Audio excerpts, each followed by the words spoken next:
Ferito con 3 coltellate a torace, braccio e mano al termine di una lite con un altro giovane, accaduto stanotte alla stazione dei bus di Muggia, 24enne all'ospedale. Il caso della finta fideiussione della Triestina rallenta l'iter per il centro sportivo da realizzare a Montedoro. Il comune di Muggia però è pronto in attesa di garanzie dal club. Sondaggio SVG da prendere con cautela secondo l'assessore Scoccimarro di Fratelli d'Italia. Contento della notorietà sul gradimento aggiunge le mie politiche di lungo corso. Dopo un periodo di gestione provvisoria, i parcheggi del Generali Convention Center saranno sotto la regia di Esatto SPA, che anticipa interventi in altri parcheggi cittadini. 2 giganti del mare e della ricerca ormeggiate assieme sulle rive di Trieste. Sono le navi oceanografiche Gaia Blu e Laura Bassi, aperte in questi giorni alle visite.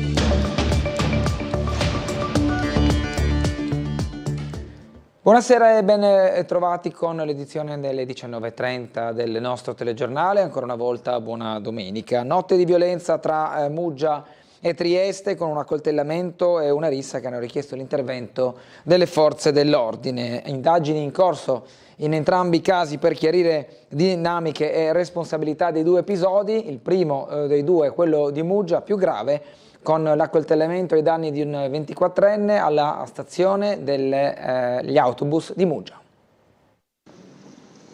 3 coltellate al termine di una lite scoppiata per motivi sentimentali. È quanto accaduto nella tarda serata di sabato a Muggia, davanti alla stazione delle Corriere, dove un giovane di 24 anni è rimasto ferito al torace, a un braccio e a una mano, dopo essere stato aggredito da un 19enne. I 2, entrambi triestini e residenti a Muggia, si sarebbero incontrati casualmente sull'autobus mentre tornavano da Trieste. Una volta scesi dal mezzo, tra loro sarebbe scoppiata una discussione degenerata rapidamente. Dalle parole si sarebbe passati ai pugni, calci e persino il lancio di bottiglie. Il 19enne poi avrebbe estratto un coltello, colpendo il rivale con 3 fendenti prima di allontanarsi. Alla scena ha assistito anche il padre del 24enne, arrivato alla fermata per recuperare il figlio. L'uomo avrebbe tentato di fermare la lite senza riuscire a evitare l'aggressione. Il giovane ferito è stato soccorso e trasportato all'ospedale di Cattinara. Nonostante la perdita di sangue, le sue condizioni non sono gravi, con una prognosi medica di 20 giorni. I carabinieri di Muggia stanno ricostruendo nel dettaglio l'accaduto. Le immagini delle telecamere presenti nella zona avrebbero già permesso di identificare il presunto aggressore. Sul caso è attesa l'apertura di un fascicolo per lesioni. La notte tra sabato e domenica è stata segnata da tensioni anche a Trieste. Poco prima dell'1, una decina di giovani hanno scatenato una rissa in via del Lazzaretto Vecchio. Il gruppo poi si sarebbe affrontato in strada tra spintoni, pugni e calci, richiamando l'attenzione dei residenti e delle pattuglie impegnate nei controlli straordinari del fine settimana. Torniamo a parlare della Triestina, in questo caso di fideiussioni, perché una riguarda anche il progetto del centro sportivo di Muggia nella zona di Montedoro. Il sindaco Paolo Polidori, che mercoledì aveva parlato con ottimismo proprio della ripresa in mano del progetto, ha spiegato l'iter burocratico per far avanzare il tutto, oggi nuovamente frenato per la situazione che vive il club biancorosso. Sentiamo. Se posso fare una battuta, io ho una alabarda a casa mia nel mio giardino in marmo che pensavo di regalarla ovviamente nel momento in cui viene inaugurato il centro sportivo. Ultimamente era stata ricoperta dall'erba, adesso ho tagliato l'erba intorno ed è emersa di nuovo. Si era espresso così il sindaco di Muggia Paolo Polidori mercoledì 3 giugno al termine della conferenza stampa allo Stadio Rocco, dopo aver ascoltato il direttore generale Giuseppe Daniello e il vicepresidente del club Marco Margiotta, che hanno dato rassicurazioni circa il progetto del centro sportivo della Triestina da realizzare a Montedoro nel comune di Muggia. Un ottimismo che ha riacceso la luce sull'iniziativa di Project Financing per la creazione della Casa dell'Unione, che dopo gli scossoni nell'ambiente biancorosso, vedi le situazioni di debiti, l'indagine della Guardia di Finanza, la retrocessione e i legittimi dubbi sul futuro della Triestina, era stato messo in un cassetto. Il recente blitz delle fiamme gialle però ha riportato le erbacce sopra l'alabarda del sindaco, almeno momentaneamente, in attesa di sviluppi sul caso delle fideiussioni false emesse dal club attraverso 2 intermediari esterni della società che oggi si apprende risultino indagati. Fideiussioni che dovevano coprire il debito per i pagamenti dello Stadio Rocco, e sempre di fideiussioni si parla anche per il progetto del centro sportivo, con Polidori che ha spiegato l'iter dal lato del comune di Muggia. Siamo pronti in qualsiasi momento, nel momento in cui viene presentato un progetto complessivo, ovviamente con garanzie e fiduzioni che coprano l'intera opera, a portare avanti entro 2 o 3 mesi, di portare in Consiglio Comunale il progetto che farà da variante. E ripeto, è giusto anche sottolinearlo, un progetto è un'opera che sarà di proprietà del Comune, perché sarà di proprietà del Comune essendo un'opera pubblica, anche se verrà data in concessione alla Triestina per tot numero di anni. Questo dal punto di vista però delle fondamenta della progettazione della Triestina ovviamente darà una forza molto in più, anche perché sarà un asset in più che valorizzerà il patrimonio della Triestina stessa e darà la possibilità anche di allenarsi magari con l'iniziale creazione di 2 campi, no, che daranno comunque un respiro enorme per quanto riguarda la società. L'assessore regionale d'Ambiente ed Energia Fabio Scoccimarro, che è parte del gruppo di Fratelli d'Italia, invita a leggere con cautela il sondaggio SVG sulla notorietà nel panorama politico triestino, sottolineando il peso del metodo di indagine e dei quesiti posti agli interessati. Il suo nome compare tra quelli più conosciuti nel panorama politico triestino, ma Fabio Scoccimarro di Fratelli d'Italia invita alla prudenza nell'interpretazione dei risultati del recente sondaggio SVG. L'assessore regionale all'ambiente e all'energia del Friuli Venezia Giulia sottolinea infatti come il giudizio sui dati debba tener conto delle modalità con cui l'indagine è stata realizzata e dei quesiti sottoposti agli intervistati. Il sondaggio, un'azienda molto seria, l'SVG dipende anche per le domande che fai, e visto che sono commissionata dal PD, viene il sospetto che magari qualche interesse c'è a previare qualche tipo di risposta. Comunque i candidati vengono scelti dal centrodestra, non dalla sinistra. Mi fa piacere essere messo nel ranking dei papabili sindaco, anche se io non ho mai espresso la volontà di fare il sindaco. Ovviamente, come tutti quelli che fanno politica, siamo a disposizione del partito. Scoccimarro evidenzia comunque con soddisfazione il livello di notorietà raggiunto, che attribuisce al lavoro portato avanti negli anni su temi strategici per il territorio, dalle questioni ambientali, vedi la Ferriera, ai progetti di riqualificazione urbana, vedi in questo caso il progetto Core Comune Regione per il ridisegno di Barcola.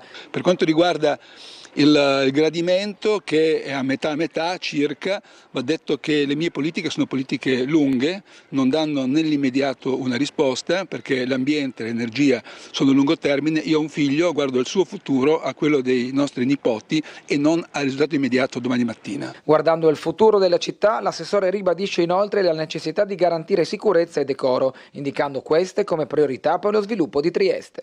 Una cosa è certa, che in una città come Trieste le risposte le può dare esclusivamente il centrodestra. Parlo ai problemi di sicurezza, immigrazione e quant'altro. La sinistra ha spalancato le porte, noi stiamo cercando, nei limiti del possibile, la bacchetta magica non ce l'abbiamo, di fare di Trieste una città non solo più bella ma anche più sicura. È un compito difficilissimo, ma noi siamo attrezzati. La sinistra, per quanto siano delle brave persone, i possibili candidati sindaci, poi si dovranno fare i conti con la sinistra, con l'estrema sinistra e magari con un schiavone assessore comunale. Esatto SPA si aggiudica la gestione dei parcheggi del Generali Convention Center del Porto Vecchio. A parlarne ai nostri microfoni la presidente di Esatto Raffaella Del Punta, che spiega poi che sono prossimi anche nuovi interventi in altri parcheggi cittadini.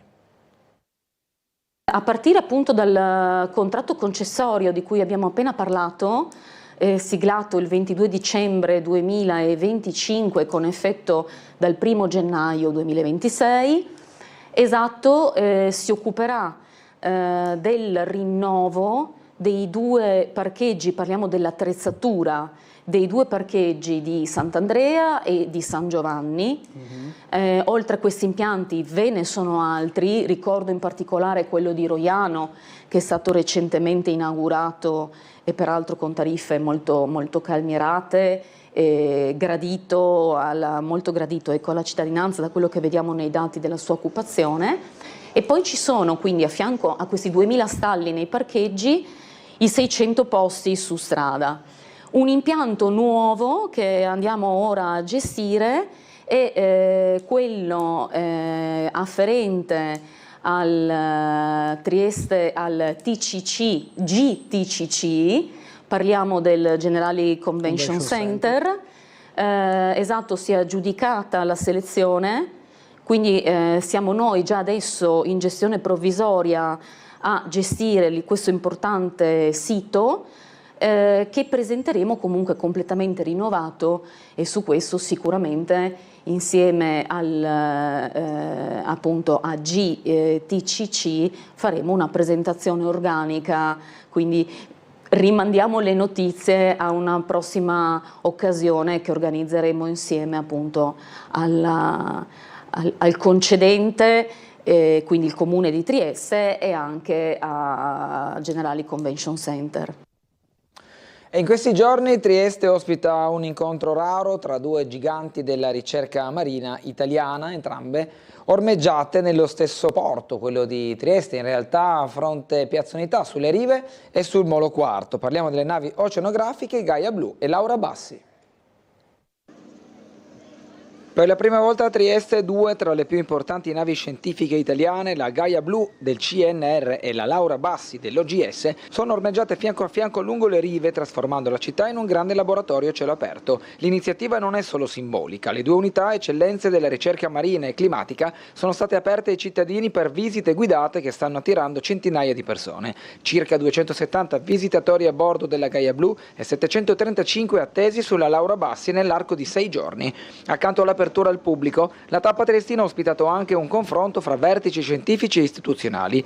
Il presidente del CNR Andrea Lenzi e i responsabili delle strutture hanno incontrato la dirigenza dell'OGS a bordo delle due navi, sottolineando il valore della collaborazione tra i due enti nella ricerca sugli oceani e sul clima. Da una parte la Gaia Blu, piattaforma oceanografica del Consiglio Nazionale delle Ricerche, attrezzata per indagare chimica, fisica e biologia del mare su scala globale. Dall'altra la Laura Bassi, unica rompighiaccio italiana per la ricerca in forza all'Istituto Nazionale di Oceanografia e di Geofisica Sperimentale, capace di operare fino ai mari polari.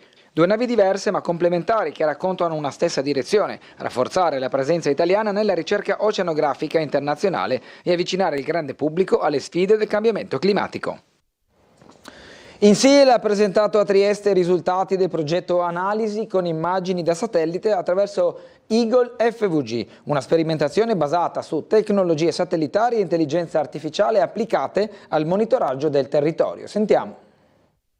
Capire che come per esempio usare le immagini satellitari per monitorare i cambiamenti del territorio si chiama Eagle Friuli Venezia Giulia, ed è la piattaforma integrata messa in campo dalla Regione tramite INSIL per tenere sotto controllo lo stato delle aree verdi, la salute del verde urbano, ma anche gli effetti degli incendi, dei dissesti idrogeologici e del consumo di suolo. Lo strumento agisce confrontando immagini prese dall'orbita terrestre relative allo stesso territorio. assolutamente sono uno strumento che ci aiuterà a pianificare meglio il territorio e a difenderlo.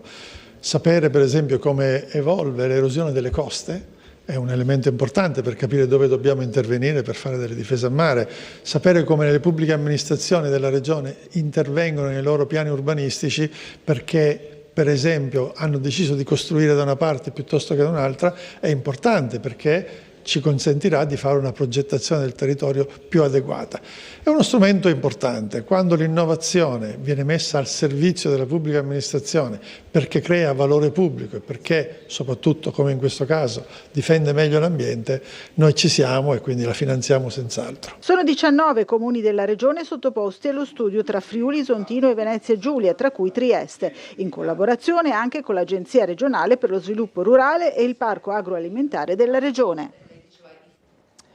Si è svolta oggi la prima gara sociale canna da natante Ghisleri Misto Mare, che ha visto oltre 19 partecipanti. Vincitore della gara è stato Renzo Blasi, ma la vera sorpresa è stata una presenza insolita costante vicino all'imbarcazione di Blasi, ovvero un esemplare di verdesca di circa 1,5 metri che voleva rubargli le prede della competizione. Grande emozione per i pescatori del Ghisleri, non capita difatti tutti i giorni di avere un predatore dei questi mari così vicino e riuscirlo ad immortalare per un scatto che diventerà poi anche un ricordo di questa competizione.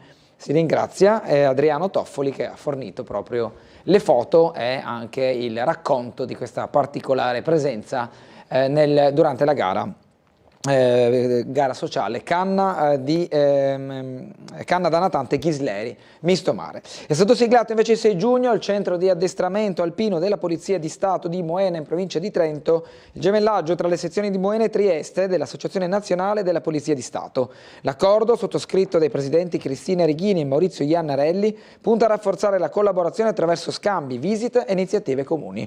Alla base del gemellaggio ci sono valori condivisi come solidarietà, impegno sociale e partecipazione associativa. La cerimonia è stata accompagnata da un omaggio al CIP dedicato ai caduti della polizia all'interno di una struttura di riferimento per la formazione degli operatori della sicurezza sulle piste da sci e degli atleti anche delle Fiamme Oro. Questa era l'ultima notizia del nostro telegiornale, grazie per averci seguiti, un buon proseguimento di serata.